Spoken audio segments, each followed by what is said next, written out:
Yeah, hi Dan, how's it? Hey, how are you? Not too bad, man. Yourself? Yeah, doing well, doing well. It's early Cool, morning for cool. me. How's your afternoon? Yeah, no, it's been great. Yeah, looking forward to this. I know you should be sleeping, but yeah, no, thanks, man. Thanks for joining us. Oh yeah, no Just problem. No. yeah, yeah. Just give us a moment. Yeah, I just want to see. I think yeah, people are joining now. Okay. So yeah, just a moment. I'll be with you now. Yeah, no worries. I'm gonna Sure, test out some screen sharing stuff just in case, just to get familiar with the controls. sure.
Yeah. So, guys, please, if you're joining us, welcome.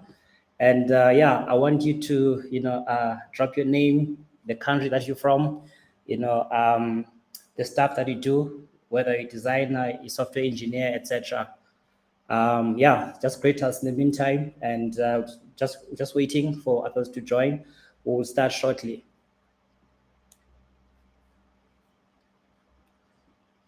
Yeah, I think you're all good on your side. Dan, I could see that you can share your screen. Yeah, so I've got some slides with some questions, and what I'll do is I'll give you an opportunity as well, to jump in at any point, and also I'll be like taking questions, from the audience.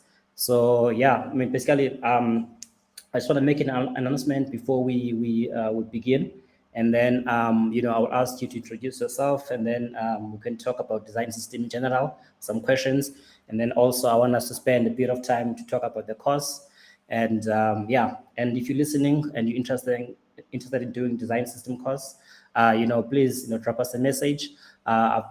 Then can possibly arrange a discount code for us. So yeah, I see people are joining. I'm seeing Judith from Nigeria. Hi Judith. I'm seeing Gloria Novo. Who else is coming? Greetings, guys. Yeah, okay. Gloria Novo. I work as a product designer. I also have a startup company geared towards creating tech solutions for students. That's great. Please tell us a bit more about what your startup does. I'd love to check it out. Let's see who else is joining us. So please, guys, just greet us, say hi, tell us, the country that you're from and what you do. I'm seeing Fuhad from Nigeria. Hi, Fuhad. I hope you're having an awesome afternoon. Also, I'm seeing Adebimbe Omolaso. Yeah, I hope I'm pronouncing your name, guys, correctly. Cool, guys. Yeah, great to see you. I'm sure like more people will be coming in. And yeah, so I just want us to get started in the next, 30 seconds or so.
Cool, guys. Yeah, I'm seeing more people, have joined, and yeah, I'm seeing, yeah, excited to be here. Great to see you, and yeah, I'm seeing, more like product designers, and yeah, Gloria.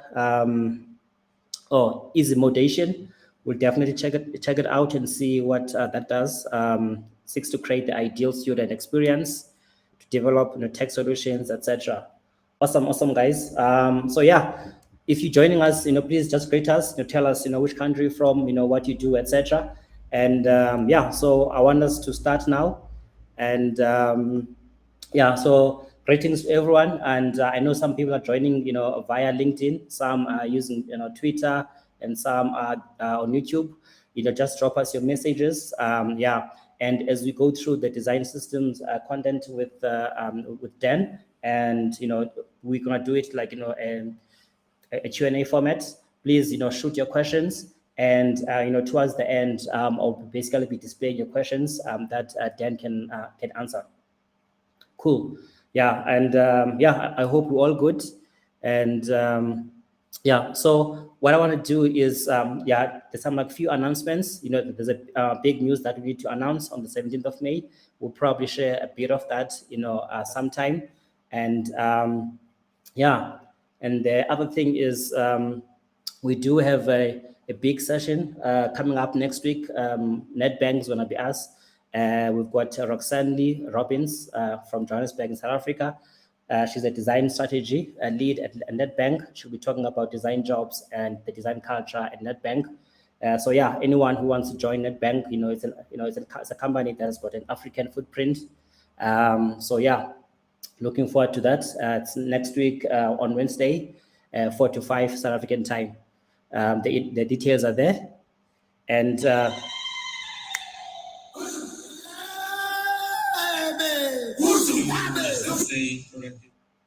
everyone, my name is Anos. Hi everyone, my name is Obiajulo Anayor.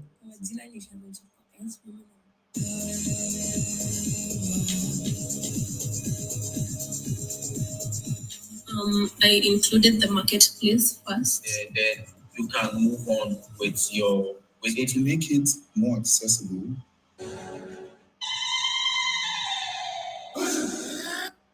Yeah, so guys, we had a live design, battle. We gave the designers, a question on the spot. They didn't know what to expect. They joined in Figma. We had designers from different countries, and so I announced the winner. And it was a tight one, very close. Following behind Sharon from Kenya. Yeah, congratulations to Obiajulu Anayo from Nigeria. And so we'll talk offline to make an arrangement to pay for your gift.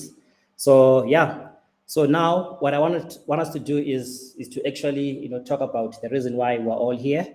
And so I want to welcome Dan. Dan has been in the design space for about 23 years now. He's like one of the heavyweights, and he's based in the US. And unfortunately, because of the time zone, he had to wake up, to accommodate us. And we're really appreciative of that. And we've seen the great work that you're doing. Actually, a lot of designers that I've been talking to, they are familiar with you, they've been following you. And so thanks for being an inspiration in the design space, and we are really grateful, for, the experience that you're willing to share, so that, our young and upcoming designers can look up to you. And also, to have the willingness, to be open and to reach out, to people.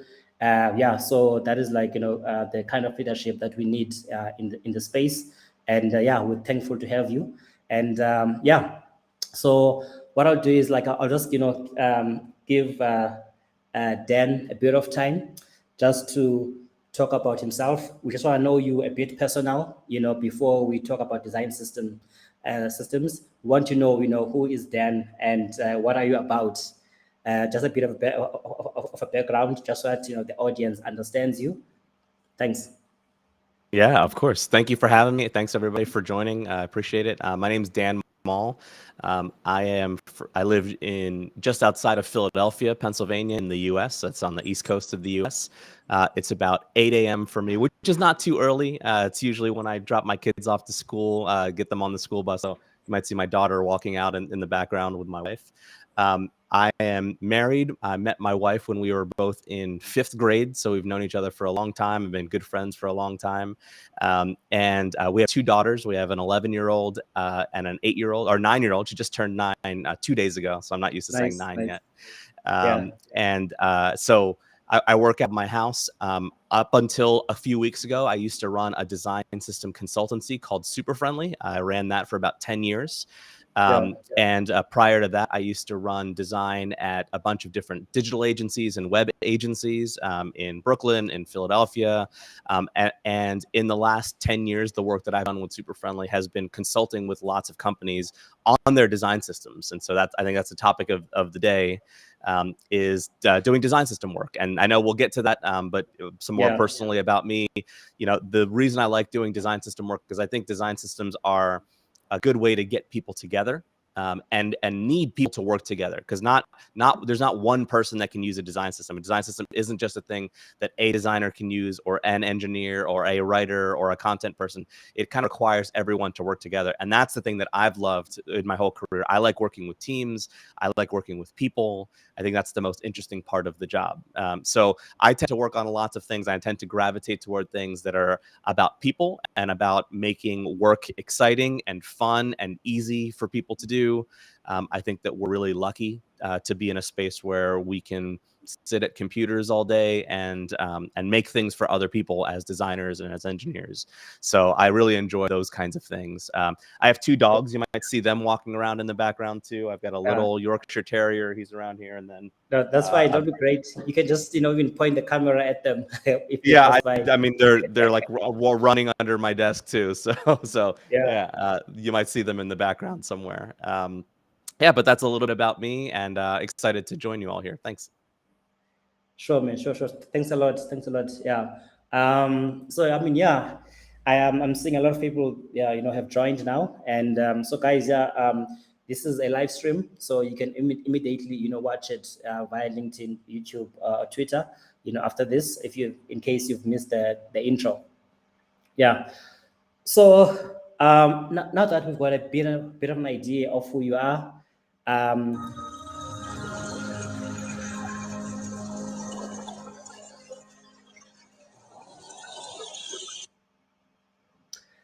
so I want to start off with the basics, and I know some people have heard about design systems. I know some people, they've gotten into design systems, and they're still learning, etc. Right? Just for the sake of the broad audience that we have, right?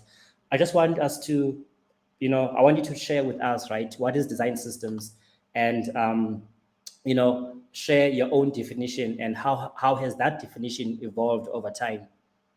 Yeah, thank you for that question. So I think it's a difficult question, because I think as an industry, we haven't even standardized on what a design system is. And I think part of the reason for that is because there are a lot of different kinds of design systems. So I actually have an email course going out today for the first time. And the first lesson in that email course, and one thing that we will go through in the Dribble course too, is what even is a design system? And I outline there's 6 different kinds of design systems. So if you think about a thing in Figma or Sketch, like a UI kit, that is a design system. For some companies, you have visual identities and brand identities. Those are design systems too. If you think about engineers and developers and the kinds of things that they work on, design systems exist in software, and they can be used to scale design in software and in product design. So there are lots of different kinds of design systems. The general definition, I think, that we all can agree on is that it is a way of doing design. So whether we're talking about visual identity and branding, or we're talking about product design and UI design, or we're talking about software design and engineering, design systems are really just a systematized way of doing design, a way that we do design in any given space. That could be at a company or an organization, or that could be, on a team even, or that could even be your personal system for what you have and what you're working on. So that's, that generally in our industry, I think those are kind of the different ways that we think about design systems. The type of design systems I generally teach and work on with teams is design system as software and design system as practice. So I help teams and organizations set up a practice of doing design in a particular way. Yeah, sure. I can see that you have company. But yeah, please let us know if you need to take a moment in between. That's fine. We're very chilled. So yeah, I mean, like, thanks for that.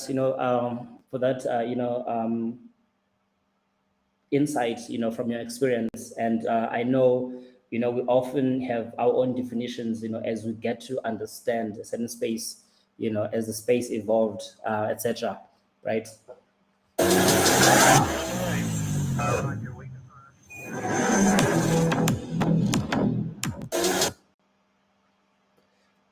So this is an interesting one. So now that you've given us, right, a brief description of what design system is about, right, and it's a capability that comes in a space where there are developers and designers, etc., right, and designers will often worry about UX and UI, the visual stuff, etc., and developers worry about the code, in production, etc., right, and so in terms of how we structured in our organizations, and there's like accountability, responsibility, etc., right, based on your own experience, right, so the question about who owns this thing, right, yeah, I'd love you to share some insights from your own experience and what that means. That is a tough one. The reason that I say that's a tough one is it's almost like asking like, who owns the earth? Like no one really owns the earth, even though we all live here, right? We use its resources. So I think in terms of who owns the earth, well, it's our job as people who live on the earth to take care of it and to make sure that it is maintained and it does well and we're not damaging it and not destroying it. And I think, it's a bit of an extreme example, but I think the same thing about design systems too, is like there are people who are supposed to take care of it and probably that is their main job. But I think that in good design system practices at organizations, it should belong to everyone. Everyone should feel like it is theirs, even though their full-time job might not be to take care of it. Maybe they can contribute to it somehow, whether that's through participation or that's literally contributing, components in Figma or design components in code or things like that. People might be more active at certain times or not, but I think a good design system is owned by everyone in an organization when it's done well, which is not all the time, and which is difficult. I think when it's done well, a design system is something that an entire organization can own and feel like it's theirs.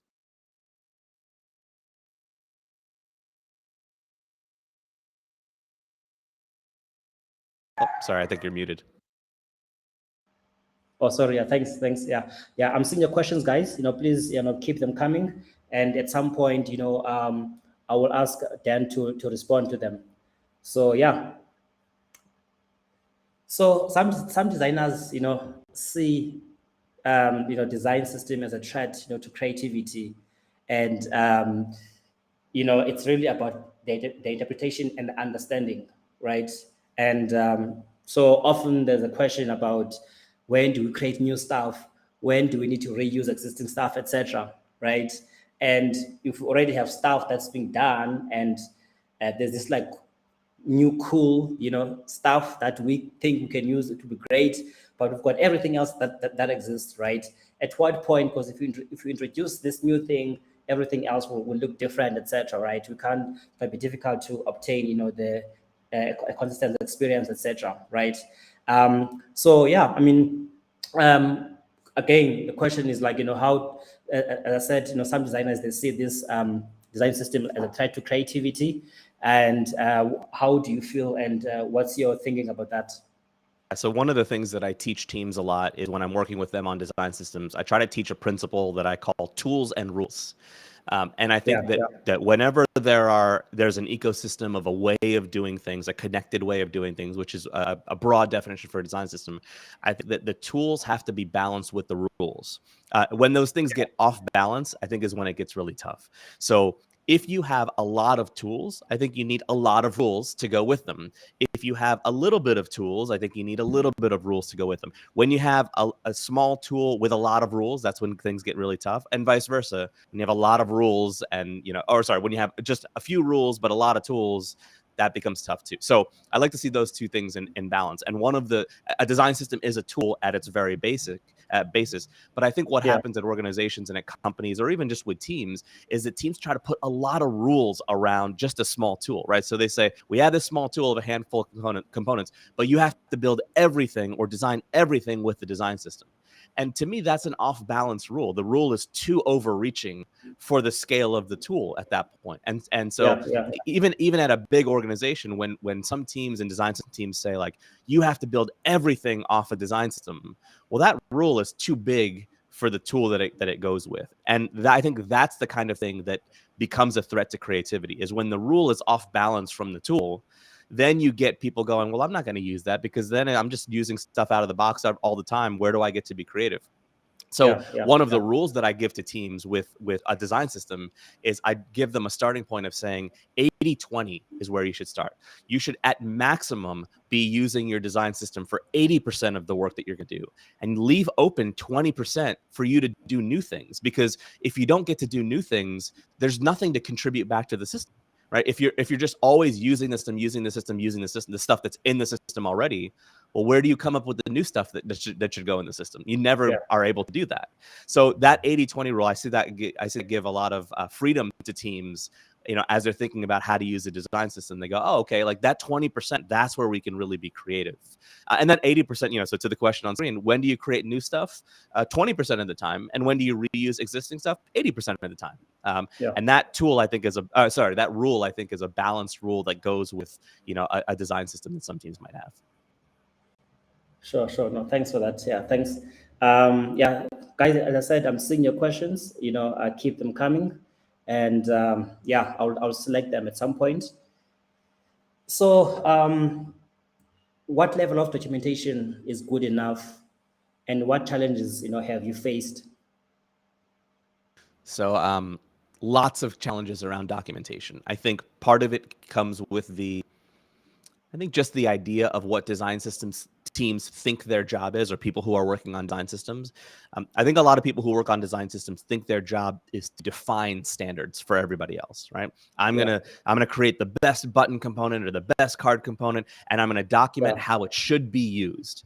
And what I find, the biggest challenge that I find in documentation is that the documentation doesn't match up to the usage, right? Because in the documentation is people write what should happen. And what I tend to suggest to teams is don't write what should happen. Instead, I don't like the word documentation. I instead try to tell people, think about it like chronicling. Instead of documenting something, chronicle it. Because chronicling can only happen after something happens. So if design systems are the way that we design and build digital products, well, let's design and build digital products first, and then we chronicle how we did it. As opposed to we document how it should go, instead chronicle how it did go. Because then it's based in reality. So I always tell teams, like, let's just design the way that is natural for us to design, the way that is normal for us to design and build, and then let's write down what we just did so that other people can do it too. If we did it easily, let's write that down. If we did it more difficult, in a more difficult way, let's write that down too, so that other people don't face that difficulty. I just watched the Star Wars movie, The Last Jedi, last night with my family, and there's a great scene in there where I love Star Wars references. I like tying them back to design systems because I think a lot we could learn about design systems from Star Wars. There's a great line in that movie where Yoda says to Luke, he says, like, you missed the point. Like, yes, share with the Jedis that you're training, share with them the successes, but also share with them the failures, because that's how they learn. That's how they get to surpass us. The people who went before, like, share with them all the stuff that didn't work too. And I think when people write documentation, they don't want to do that. They don't want to share, oh, here's what didn't work. Here's what we tried. Here's what you shouldn't do next time. Instead, I think a lot of people try to define the rules in advance so that people are in line. And I think at that point, you just become the design police, and that's a hard role to maintain. So I try to reframe that for people and just talk more about documentation as chronicling, the way that we did things, as opposed to, how it should go. Sure. No, thanks. And just in case you're wondering, we've got Sharon. She's from Kenya. Yeah, she won, the previous live design battle. I've asked her to join. Sharon, if you do have any questions, please drop them via LinkedIn. And also, you can just ask them quickly towards the end. Sure. Cool. Thank you. Sure. Move it. Bring it back up.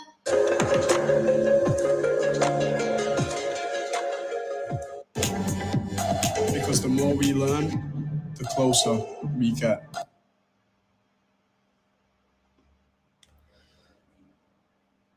Yeah, so Dan, you've worked for some exciting companies, you know, and when I went through like a long list, um, yeah, it was so exciting. I was like, yo,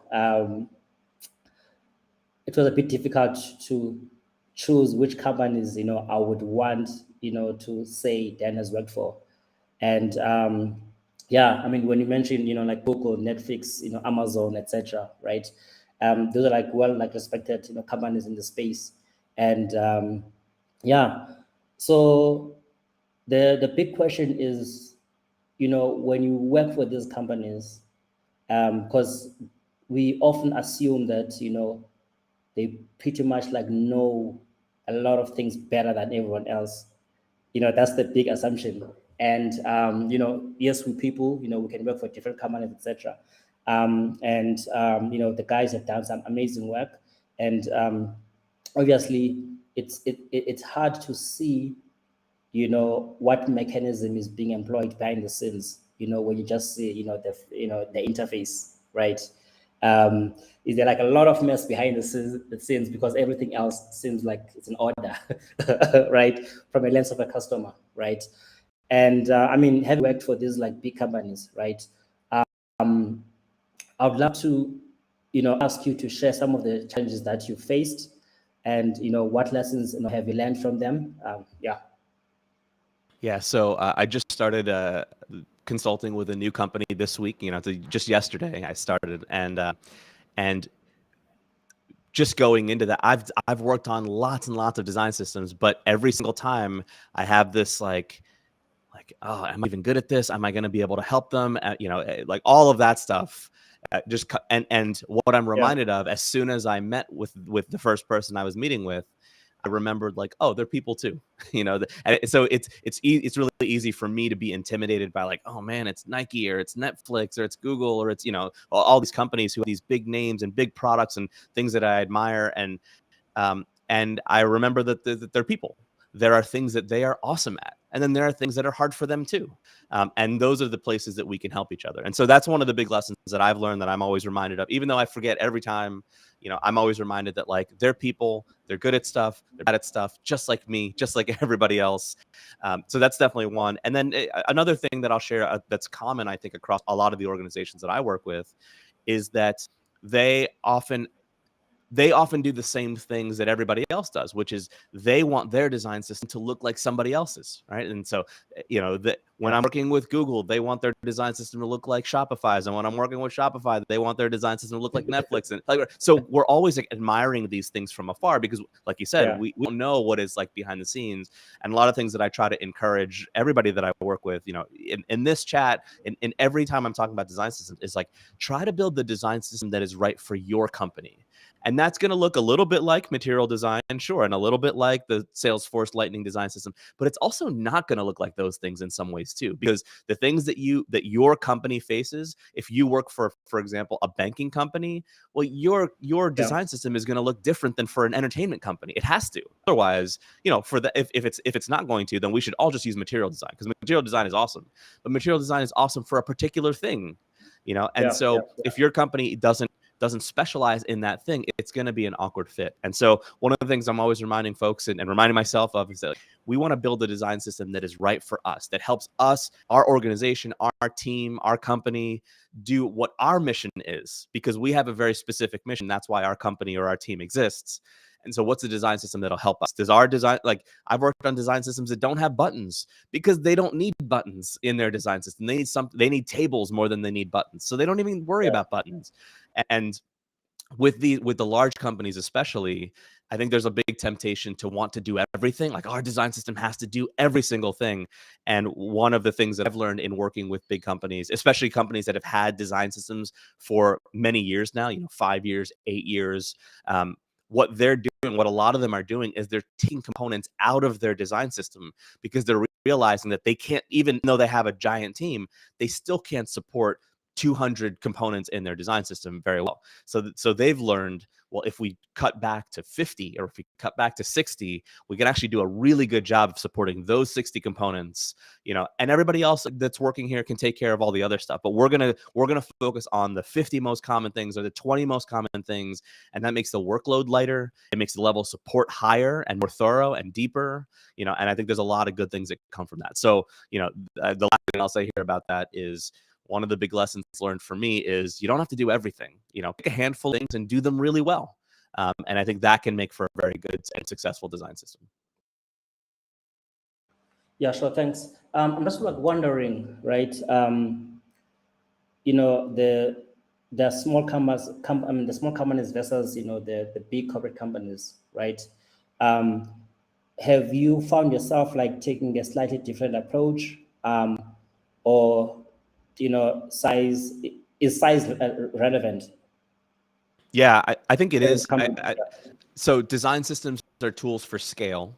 And Yeah. at the largest scales, one of the things that I've learned is that a small change can have a lot of impact, right? When you're working at scale. So, and I think this is probably a common story that all of us have heard, reading articles or TechCrunch or whatever it is, that you change one shade of blue and all of a sudden you lose $1 million. Like that's a big change that's a big impact from a small change. And so, the larger the company, the larger the impact, the more broadly the design system is implemented, we have to be more careful about changes. So I think that's a big one that I've learned, is that, depending if I'm working with a small team and a design system that's not really integrated or connected yet, well, we can move as fast as we want because we're not going to break a lot of things. But if we move really fast, we are going to break things. And there are a lot of companies that value that. But I think there are good ways to break things and there are bad ways to break things. So we want to limit or mitigate the amount of breaking things in a bad way, in a way that impacts users, in a way that impacts people trying to do things that they need to be able to do. And so we want to wield that power responsibly, I think. Yeah, sure. Thanks, Dan. Yeah, so I'm seeing more questions, guys. Please keep them coming. So, I want us to talk about the course, that you're doing with Dribble. The 8-week design system course that you've planned to do on the 13th of February. Yeah, so you've got a nice, nicely articulated structure, and I've seen the mentors that you work with, and the leaders, that in the design space, and yeah, so I would love you just to take a bit of time just to talk about this course, right? Before you talk about the actual content, there must be a reason why you felt that this course is needed, and I would want you to actually share your insights, and also so that we can understand where you're coming from and what your intention is and what you're trying to achieve with this. Yeah, sure. So I think part of the interest that I have in design systems is related. And I think probably for new designers, even the way that they are learning design is very different than how I had to learn design when I was learning to be a designer, when I was in design school and a junior designer and an intern. I think because of where technology is today, the world is smaller because of it. We're more connected to people than we've ever been. We are able to work at scale more than we ever have been. And so I remember when I first learned to be a designer, I was designing websites for companies and it was their first website ever, right? So okay, let's make a 4-page website for a company. I can't tell you the last time I've worked with a client that's like, hey, we have never had a website, or we never had an app, or never had something digital, and we want to make our first one. Now, almost every project I'm working on has to scale at some point. Okay, we have 10 mobile apps and 4 desktop sets and all the things, and we have to work in a way that is systematic and that is connected. And that's different than how I grew up learning design. I think designers entering the field nowadays, they have to start by learning that. And I think that's difficult. So I think our training has to change, and the way that designers learn to do this has to change, because if they learned the way that I learned, years ago, they're going to be in trouble. You know, they're not going to have capacity or the skills or the knowledge to know how to work at the scale that they're going to need to work right out of school, you know, right out of, you know, in their first jobs or things like that. And so, you know, that's one of the things that, as my work has changed from, we're not just designing one thing, we're designing one thing that gets implemented in 10 places, you know, and as I see younger designers, newer designers face that challenge really early in their careers, I'm like, I think higher education is great, but moves slowly. And I think that we need to augment that sometimes, you know, with other things. So that's part of the reason that I wanted to do the course. Dribble, the folks at Dribble and my friends Dribble were seeing the same things, and that's why we decided to collaborate on this course and kind of do it in that way. So it is a beginner level course. We will get into some intermediate stuff, but it's not an advanced course. We're going to start from scratch, from like, you know, you see week 1 here is an introduction to design. Like, what even are they? You know, we're going to spend a few hours, you know, dissecting what are they. We're going to look at examples. And then part of the homework, you know, in that week is just understanding what kind of design system you're working on. If there are 6 different types, well, which one are you doing, right? It could be any one of those. And I know there are some questions in the chat about that we'll probably get to. But like, which ones are you working on with your team? Is it a combination of them? Is it just a few of them? Is it one, you know, one in particular that you're doing? You're making a UI kit and not a component library. What's the difference? You know, all of that stuff. I think a level of understanding is needed, you know, for a lot of folks. And right now, I hope that this will change. I think this will change soon. Right now, there aren't a ton of good resources like that out there that I've seen. So, you know, part of it was I wanted to scratch my own itch and create a course that answers some questions that I get from a lot of people, you know, and hopefully it can scale in that way. And so the structure of the course is we start very, very basic. What are design systems? We talk about how to work with them. And like I mentioned earlier, I think design systems, the difficult part about design systems, and also the exciting part is all the people stuff. So we'll get into some of the people stuff. How do you write documentation for other people? How do you craft processes and workflows that you could work on with other people? What does that look like? What does the tooling look like? You know, who works on what, when? You know, all of that kind of stuff. Where does creativity go? Where does a design system limit you? Where should it limit you? Where should it not limit you? So all of those things we're going to talk about and look at a lot of examples. And then I believe that the best way to learn is to do stuff. So it's not just going to be a theoretical course. There will be homework assignments every week, and those homework assignments are going to be reading and doing, you know, reading and designing, or reading and building, or reading and designing and building. And then the capstone project is going to be you building a full design system and using it in things, because a design system that never gets used, well, what's the point of that? So that's the structure of the course. Again, a basic to intermediate level course. And it goes through all of those things so that people will have a good understanding of like what is needed in order to create a design system and sustain a design system at my company or at a place that I might be working, or even on my team, or even for myself. So that's the general gist of it. Sure. Yeah, because I do want to come back to this, you know, and maybe you could just elaborate a bit. But I mean, I'm quite excited, you know, because you working with, you know, some like industry leaders, you know, guys from Webflow, DigitalOcean, you know, Joe Banks, and, you know, guys from Slack, you know, some of these guys are well known in the industry, you know, working with like great, you know, like software engineers, right? And so you've got like, you know, 2 like supporting structures, you know, and you know, you've got these industry like leaders, and then you've got these like dedicated, you know, like mentors, right? From like, you know, Instagram, you know, and Nina, and guys from Miro, Dribble, you know, Joel, etc., and IKEA. What was your thinking, right? Like, why did you structure? I mean, this is exciting, and you know, I wanted to understand your model and your approach to this, right? And why having such a support, and what is it that made you to think that this would be a great way, you know, to not just, you know, say, hey, there's a course you attend and then you go home. Yeah, so I'll give a lot of credit to the team at Dribble for that. This is part of the reason that I wanted to do this course with Dribble as opposed to publishing it on my own or partner with any other organization. Is this is the model that they found to be successful, and I really like it too for 2 reasons. One is that I, as a person, don't scale, right? So if we have 100 people to sign up for this course. I can't work directly with 100 people. Like I would want to, but I wouldn't have the time to, and no one would get the proper attention, from me in order to do that. So one is it's a scale challenge, and I think that the model solves in a different ways to have a network of mentors, as part of this course, not just me. The second thing that kind of follows on that is there are things that the students in the course are going to learn from their mentors that I don't even know, that are new to me.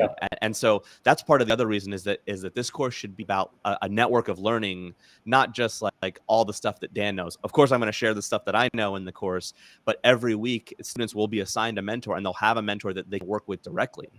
They can ask questions to, that they can work with them, that works on their schedule, that works on their time frame. So the way that the course is going to work is when you sign up for it, part of what you're going to be asked about is like, what are your appropriate times of working? What are your times of being productive? And then you'll be assigned a mentor that actually works in the same way that you do.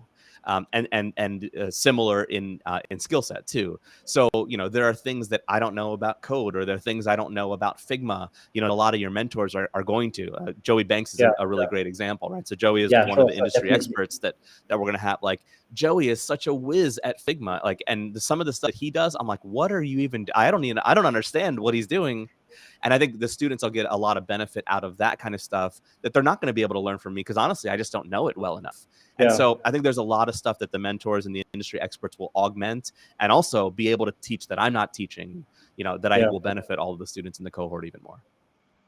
Yeah, I mean, like, it's exciting because, I mean, Dribble has got like a wide, like broad, network of mentors from like various like companies. And, of course, if, I would love to join the course and then, hopefully choose someone from like Instagram, or like TikTok, or any of these like exciting companies, because I feel like there's more to it than just, doing the course, but also, to create, that like, network, right? And, being able to have like mentors that you can access, from these like exciting companies. So yeah. And, so there's the intro, talk about the processes, workflows, etc., right? The tools, creativity and deviating from the system, right? And what is Capstone Project? Yeah, so the Capstone Project is, let me talk about the first 5 weeks. The first 5 weeks is a lot of theory, right? So the first 5 weeks is, here's a concept, now you go put it into practice, in a small homework assignment that'll take you an hour or 2 hours or something like that, and some reading. The Capstone Project is really like, now let's prove to yourself that you really know this stuff. So the Capstone Project is across a couple of different weeks. It's scheduled for week 6 and 7, but I'm going to introduce it probably in around week 4, so that you have a lot of time to think about what that Capstone Project is and what you would like to do. The Capstone Project essentially is you create a design system and you use it in 3 products that you're going to make.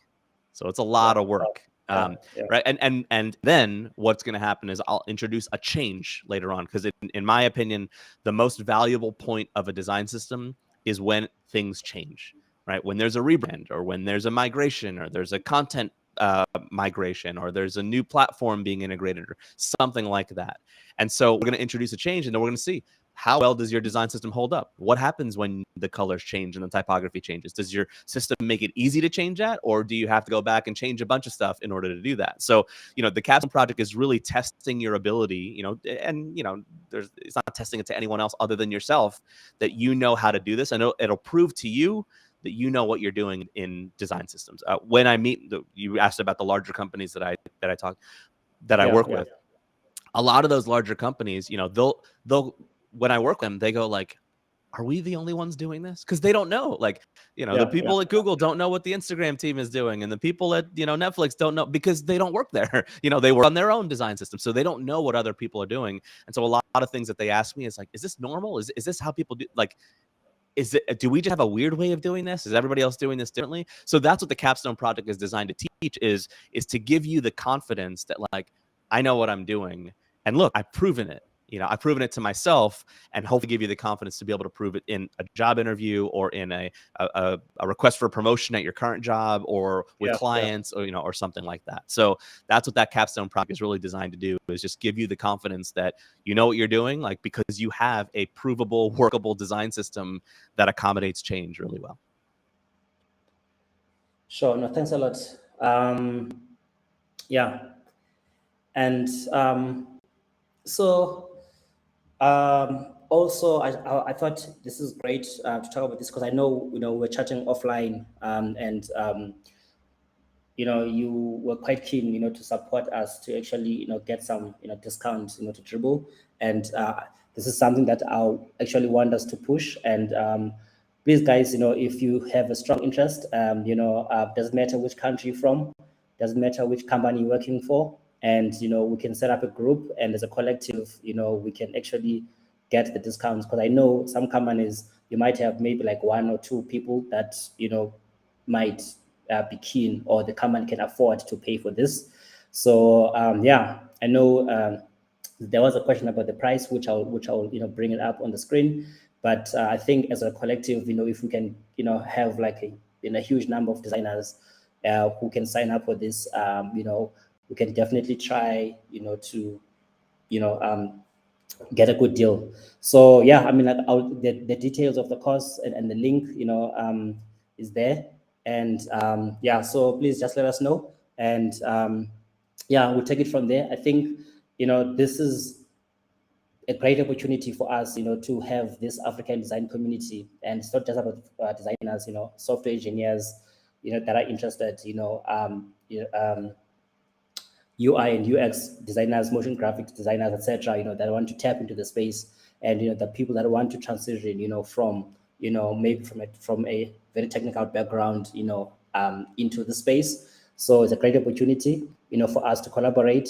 So again, this is not limited to designers. It's actually for people who want to contribute, to enhance, the experience of customers, and that means if you are in the data science space, data analytics, software engineer, etc. Right?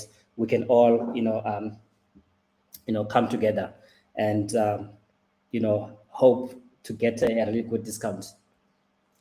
So you've talked about, in the beginning, right? You've shared your own, evolved understanding over the experience, I mean, sort of over the time, what design system is, right? And some of the challenges. And you've also like shared some insights about, I mean, sort of from the companies that you work with. And so a lot of people are excited about design systems, and this thing wasn't a thing until it became a thing, and now people want to get the credibility, and also, like you've mentioned that, you can graduate, from Dribble, and I would want you to actually share some lights about, the credibility of that course and the worthiness, so that people can see, the reason why I want to do this thing. It's not just for knowledge, but also to be known that, I have like, good, like solid background when it comes to design system. So that's the question that I want you to answer before I actually ask you the one that is presented, on the screen right now. Yeah, sure. So part of the reason that I wanted to do this course with Dribble as opposed to other companies or other courses is just how recognizable Dribble is as a name in our industry. Part of what you will get in after the course, you finish the capstone project, is you will get a few certificates of completion. One being from Dribble that you can post on Dribble itself. You can also post on LinkedIn and things like that. And the goal of all of that is that you get a leg up in your job or in your promotions or things like that. So there are a lot of folks that will get promotions or that will get jobs over other people because they have certain certifications, because of that. And so we want to be able to help that, to say, like, this is an industry recognized place who recognizes that you have gone through this course, and we can assert that you have the knowledge, because you've completed the course. So definitely that's one thing. Overall, my approach to this course is a very actionable and pragmatic one, which is it's not a bunch of theory. I have courses that are like, if you want to learn the theory, you can learn the theory. You have all the knowledge, all the book smarts, but you haven't actually done it before. So this course is going to be different in that you're going to have examples and you're going to have practice that you've done on this too. So the whole course is about helping you to do something that you weren't able to do without this course. That could be get a job, that could be get a promotion, that could be, know and be able to do this on your own. It could be a combination of those things. So the whole course is structured that way. That's why there's certificates at the end of it. That's also why Dribble has a job board that employers can come to and see the people who have graduated from this course and have a certificate from this course, because then they can trust that you have the knowledge to do what they're doing. I also think that it's a good time in the industry for it, in that now I've never seen this until the last year or so. There are a ton of jobs for design system designer, product designer, design systems, UI engineer, design systems. So there are people there are organizations and companies that are looking for design system experts. And because the field is young, design system has been around for a long time, but we as an industry have only really started talking about them vividly and in the last 10 years or so. So it's still relatively young. And so it's a good time to get into that field and into that industry. And a lot of people are looking and can't find enough people who know enough about design systems. And so that's part of the reason that we wanted to do this course is, like you said on LinkedIn, the community is growing, and it is starting solid, but small, and it is growing pretty rapidly. And so, I think that it helps some people to be able to get in very early, in this relatively early. So that's the thing that we wanted to do with this course, is really to help people get jobs, be confident, that they will not just get jobs, on theory, but they really know what they're talking about, and be able to help and be valuable at the companies and the teams that they work on. Yeah. Cool. Yeah. So I want us to transition into this question, after that response, what is the future of design systems? I think soon. Sorry, Dan. Yeah. So I also just want you to reflect a bit, right? Is there any major difference, between, the US, Europe, and Africa, in terms of your exposure, where, let's say at a continental level, where we are, right? And and also, I think you can start off, from a US perspective, and then share any insights if you do have, outside of US. Yeah, totally. So I have not worked with any companies in Africa on design systems. I would love to. So if that's your company, please get in touch, send me a message. I would love to talk to you, even if that just means coming to talk to your team for an hour, or I would love to learn. Part of the reason that I was excited to do this is that I get to learn from you all as much as hopefully you're learning from me. And so I haven't worked with companies in Africa. I would love to. I would love to learn more about just the general zeitgeist of where design systems are. I'd love to talk to you all about that. One of the things I think we can definitely arrange that. Offline. Yeah. Cool. Yeah, awesome. And please, guys, if you have an interest, as well, just drop us a message. Tell us the name of your company, and we can reach out to you. That would be awesome.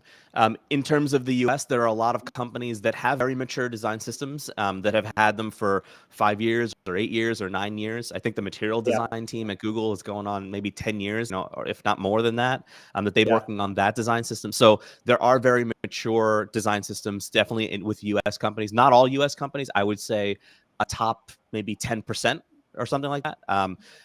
One of the things that I'm noticing with European companies of the same scale is right now, I would say in the last 6 months, I have personally seen a kind of an uptick in European companies that are like, what's this design system thing? This sounds like something that we should be doing. I've worked with a handful of European companies a couple of years ago to get design systems up and running. But I think right now there's like a movement in Europe, specifically in places like Germany, where lots of companies are going like, we really need to take this seriously and invest in this. So I can't speak for, I think, any other countries or continents that I know of, but in terms of the US and Africa and Europe, that's generally what I've been seeing lately. Sure. Thanks. Yeah.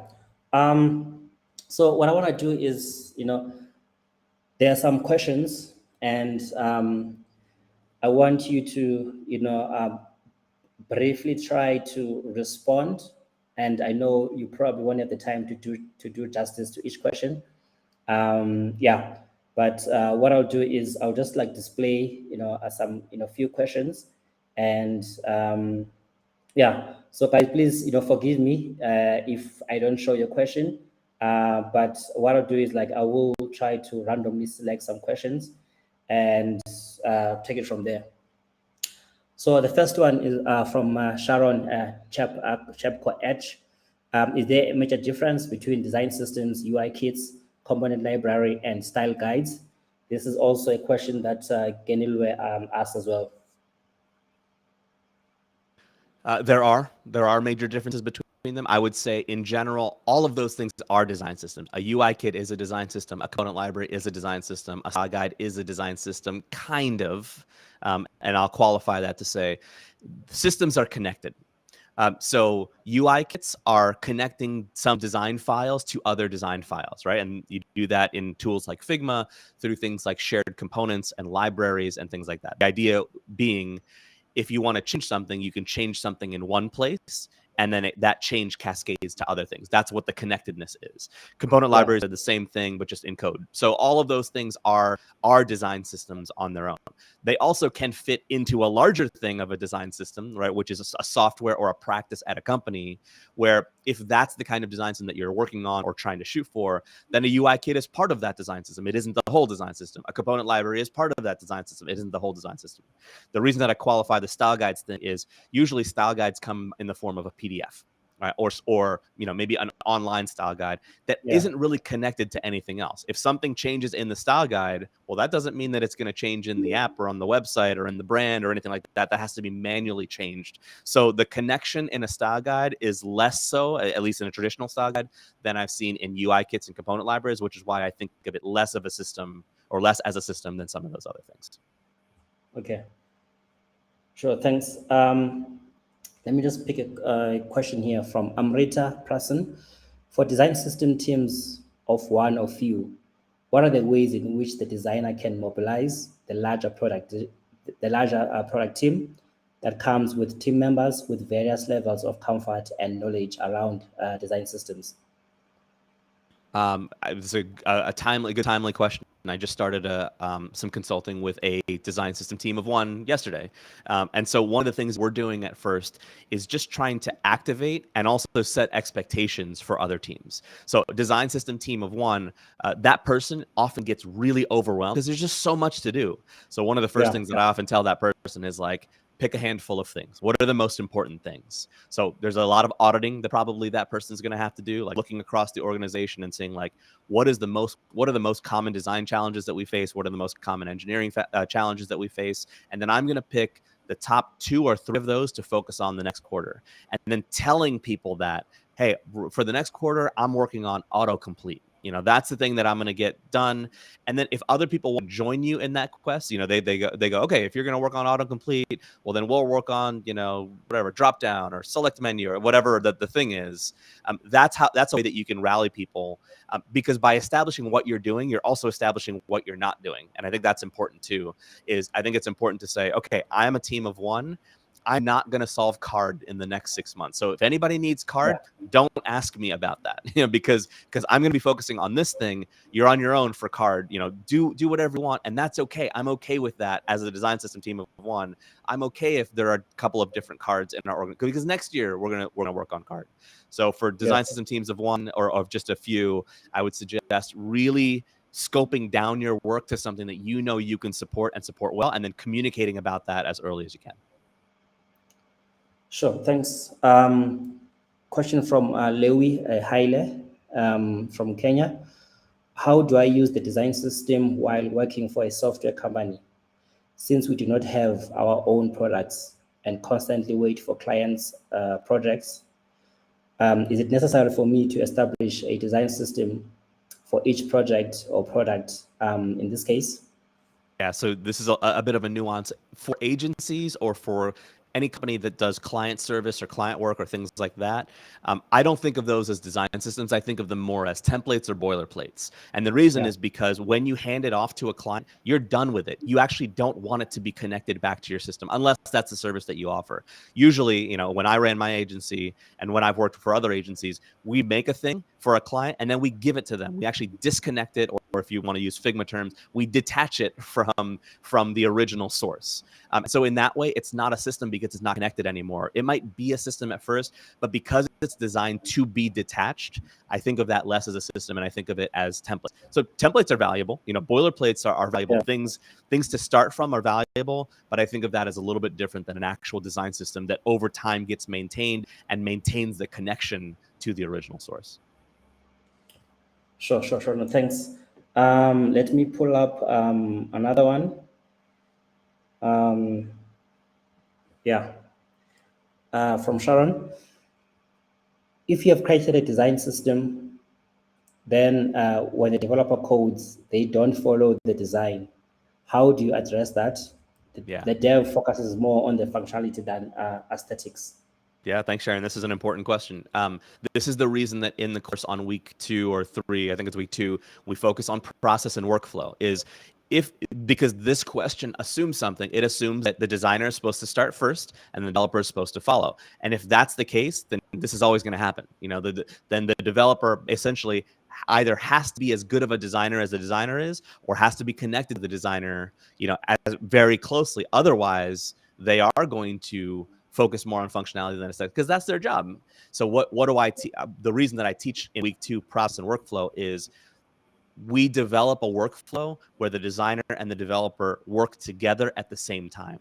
There's no waterfall. There's no the designer does this thing first and then the developer does this thing. I teach a thing called the hot potato method, which is kind of like the kids' game of hot potato, where you hold it for 2 seconds and you got to toss it to somebody else for 2 seconds and they toss it back. Whoever's left holding it loses. When the timer goes off. So that's how I think about how design and development should go. It's a hot potato. It gets passed back and forth from person to person very quickly. So whenever I'm a designer working with a developer, I'll do maybe 2 minutes of design work and then pass it to the developer. And then they'll do 2 minutes of development work and pass it back to me. And then, over time, maybe that 2 minutes turns into 2 hours, but hopefully it doesn't turn into 2 weeks. And so if the more connected the designer and developer are, the more that reduces. The more it's not the developer that works on functionality and doesn't care about aesthetics and the designer only cares about aesthetics. You're actually moving them closer together. Sure, thanks. So how can you make online courses more accessible? This is specifically to the design systems course in terms of pricing, because we have to often convert to dollar, and some courses are expensive for us in Africa, and we can't access such knowledge. And I mean, as I said, like I'd love you to connect you with companies in Africa and in South Africa to be more specific, and also to reach out to the African community. Sharon is here from Kenya. We've got guys from Nigeria, Cote d'Ivoire, Libya, etc. And we are thirsty for knowledge. And there's an opportunity for us as Africans, to find ways to upskill ourselves and to be, to kick ass in this game, right? And there are a lot of companies that are being born in Africa, that are doing amazing work, and because I want us to try to promote those companies, so that we can look up to them and and be inspired, right? And so as part of that, we need to find ways, in which we can access, knowledge, like fresh knowledge, and not, have secondhand of knowledge where we only tap into the space, after X amount of years, after the highly, desired content has gone down, because now, yeah. So we want to eat from the same plate, from that a 5-star restaurant, right? And unfortunately, we can't afford. Maybe we don't need to have the the entire experience, right? And if we really care about, the amazing meal itself, right? And yes, it's nice to have, an awesome, to eat at an awesome restaurant with the ambience and everything else, right? And maybe there could be like I don't know, a scaled down version of it. I don't know, right?